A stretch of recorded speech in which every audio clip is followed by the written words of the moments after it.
This is a Tree of Life Bible reading. Luke chapter 15. Now all the tax collectors and sinners were drawing near to hear Yeshua. The Pharisees and the Torah scholars began to complain, saying, "The man welcomes sinners and eats with them."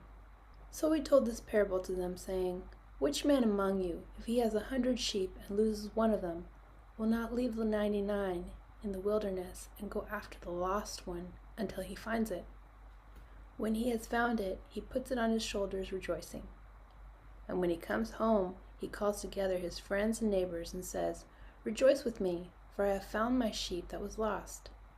For I tell you, in the same way there will be more joy in heaven over one repentant sinner than over 99 righteous people who have no need of repentance. Or which woman, if she has 10 silver coins and loses one, does not light a lamp and sweep the house and search thoroughly until she finds it? When she has found it, she calls together her friends and neighbors, saying, 'Rejoice with me, for I have found the coin I had lost.' In the same way, I tell you, there is joy in the presence of the angels of God over one sinner who repents." Then Yeshua said, "A certain man had 2 sons, and the younger of them said to the father, 'Father, give me a share of the property that comes to me.' So he divided his wealth between them.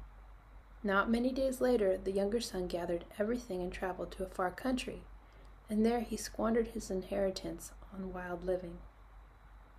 Now when he had spent everything, a severe famine came against that country, and he began to be in need. So he went and joined himself to one of the citizens of that country, who sent him into his fields to feed pigs. And he was longing to fill up on the carob pods the pigs were eating, but no one was giving him any. But when he came to his senses, he said, 'How many of my father's hired workers have food overflowing? But here I am dying of hunger. I'll get up and go to my father and say to him, Father, I have sinned against heaven and in your presence. I am no longer worthy to be called your son. Make me like one of your hired workers.' And he got up and went to his own father. But while he was still far away, his father saw him and felt compassion. He ran and fell on his neck and kissed him, and the son said to him, 'Father, I have sinned against heaven and in your presence. I am no longer worthy to be called your son.' But the father said to his slaves, 'Quick, bring out the best robe and put it on him. Put a ring on his hand and sandals on his feet. Bring the fattened calf and kill it. Let's celebrate with a feast. For this son of mine was dead and has come back to life. He was lost and is found.' Then they began to celebrate. Now his older son was out in the field, and as he came near to the house, he heard music and dancing. And he called out to one of the servants and began to ask what these things could be. The servant said to him, 'Your brother has come, and your father has killed the fattened calf, because he got him back safe and sound.' But the older son was angry and didn't want to go in. So the father came outside and pleaded with him.